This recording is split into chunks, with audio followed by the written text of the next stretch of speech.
So that's it. You can get your comfortable ringside seat with us then for Muhammad Ali and Floyd Patterson. And the usual prayer there, the Muslim prayer by Muhammad Ali. He does this before all his fights. They're both wearing white trunks, but I think they're sufficiently well known not to bother with identification. And if you're not too sure, well, the man who's 29.5 pounds heavier, Muhammad Ali, he's the tall one of the two. So then this is the repeat match. They boxed in 1965 when Ali, or then Cassius Clay, was champion of the world, and he stopped Patterson in 12 rounds. Patterson's rather proud of the fact that he was still gamely on his feet at the end of that fight and wants to prove that Ali certainly did not carry him. And at 37, physically, doesn't this man Patterson look really extraordinary? 13.6.5 he weighs, 188.5 here. Jerry, we're going to go to the other mic.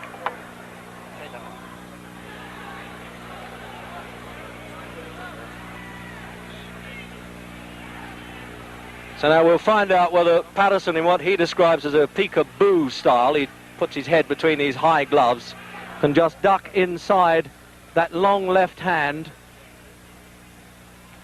This left hand that he uses almost like a Chinese torture there, Ali, to wear down the opposition.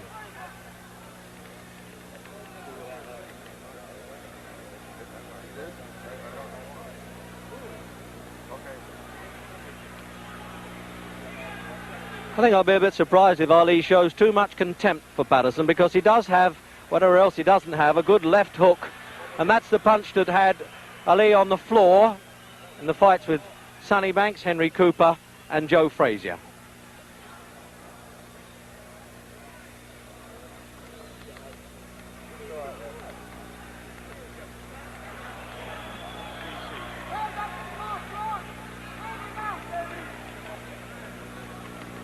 Just casual flicks, as you can see from the big man there. He really is an amazing mover. And at 30, as I say, he isn't getting any younger.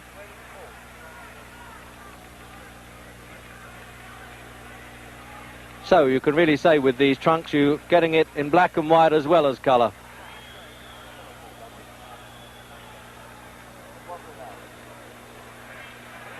Now that's the leaping punch you may have to look for there. If Patterson can dive in with that left hook, he calls it a gazelle punch. He really leaps off the floor. That's really the only chance he has of tagging Ali.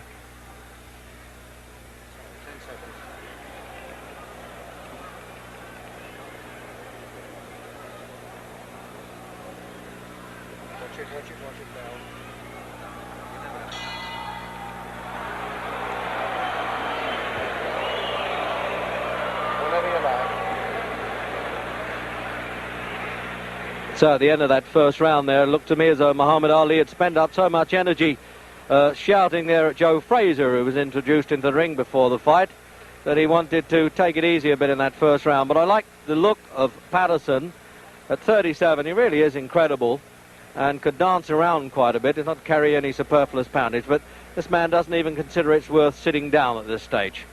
This is his 40th fight, and of course he's lost only one, and that was to Joe Frazier when he lost the title. When I say lost the title, when he failed to win it back, actually, from Frazier in this ring last March.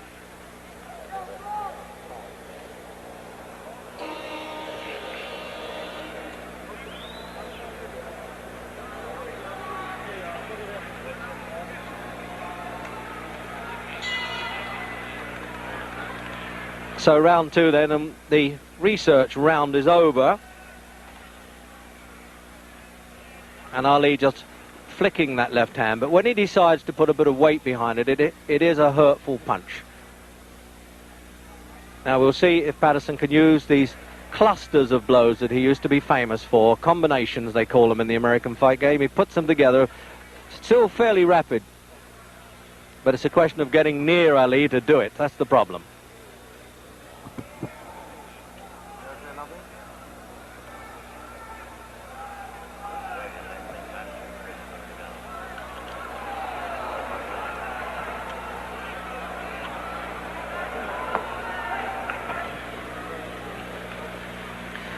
Well, we had what looked like a rehearsal there for Patterson's leaping left hook, and there he is trying to work up a bit of steam there, trying to get a bit of tempo, but both extremely relaxed fighters.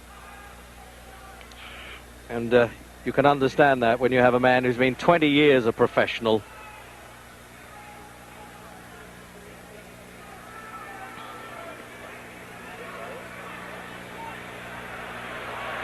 Well, he was almost signalling there that he thought that punch was a bit low.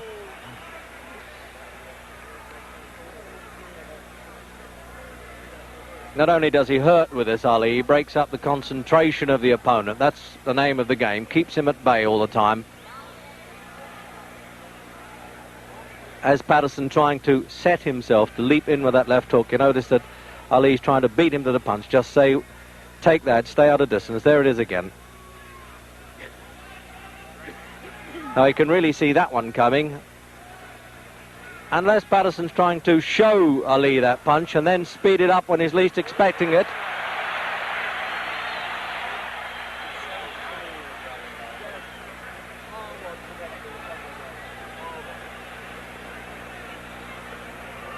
Now this is a question now of Hlali's defensive skills.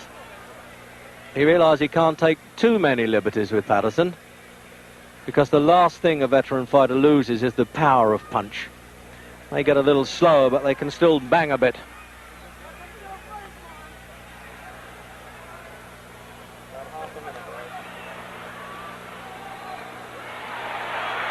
It looked a bit exciting to the bleachers, as they say, the backseaters here, but those punches weren't getting through. He was just brushing past Hlali's shoulders with them.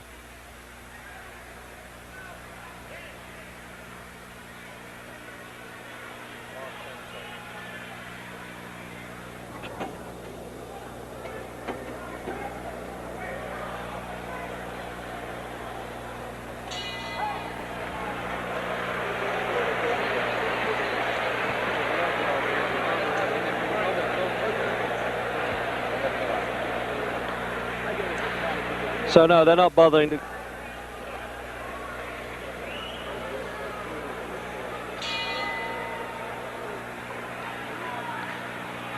So into round three. Incredible casual look the whole time about Hlali. You just can't tell when he's going to start saying, well, now you're going to get it. He's having a look at Patterson, as they say.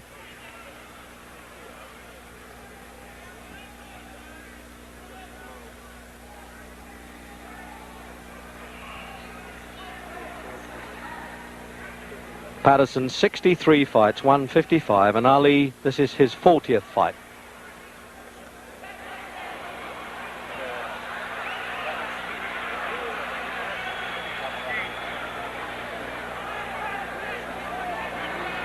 So that's the pattern, obviously. If Patterson is going to stand square, Hlali's going to rip those punches up. But give it to Patterson, he has all the spirit in the world. He'll come back at him. He did this for 12 rounds in Las Vegas when he had a crippled back and kept going, and rather resents the criticisms that Hlali was carrying him. Although, to be fair to Hlali, he denies that.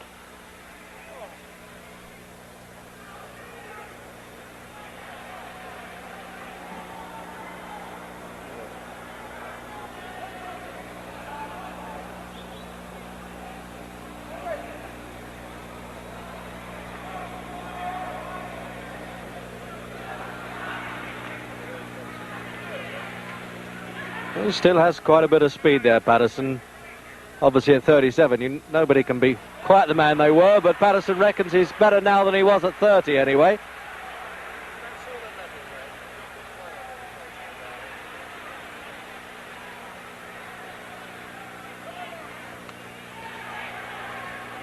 And I just noticed that he double jabs with the left hand, Patterson, then turns it into a left hook. That's the old formula, when at one time they thought he had the fastest hands in heavyweight history.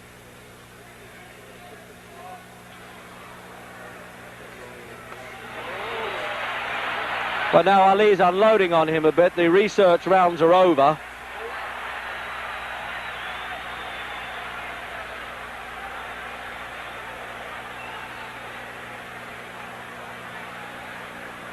About half a minute left again. So with a half a minute to go in this round, I can assure you that from ringside, those punches from Hlali were not taps at all. He was really getting some weight behind those. An impressive weight it is at 15 stone 8. 6 feet 3.5.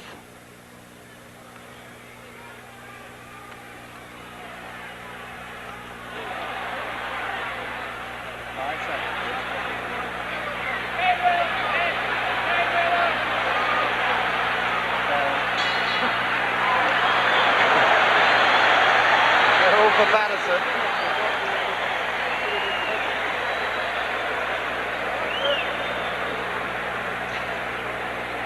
Well, it's time. The old gentleman here, 30-year-old now, Muhammad Ali, wanted to sit down. He was standing up between those rounds. So let's have a look at slow motion.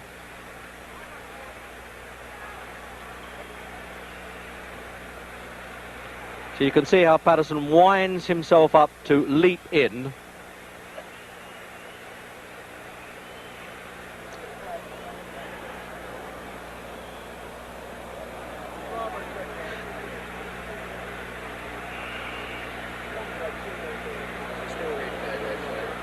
So this is still replay then of the third round.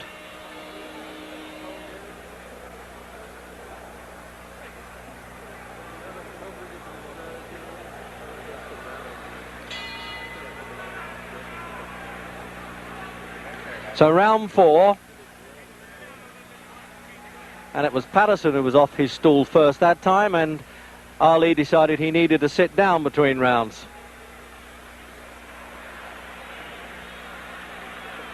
And now you can see it's been a little bit of tomfoolery there. Ali getting in, showing his face to Patterson, saying, OK, lead to me and I might counterpunch. This surely is what Jack Johnson did in his heyday, the way he tried to torment the opponents.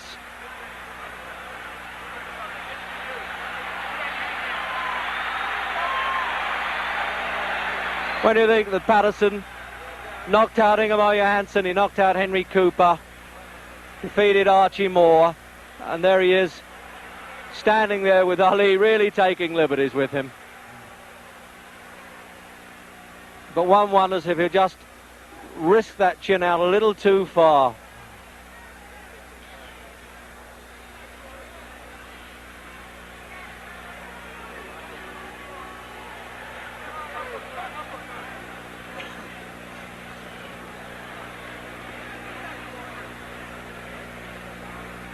What an infuriating man Ali must be to fight, to stand there and just goad you into doing something.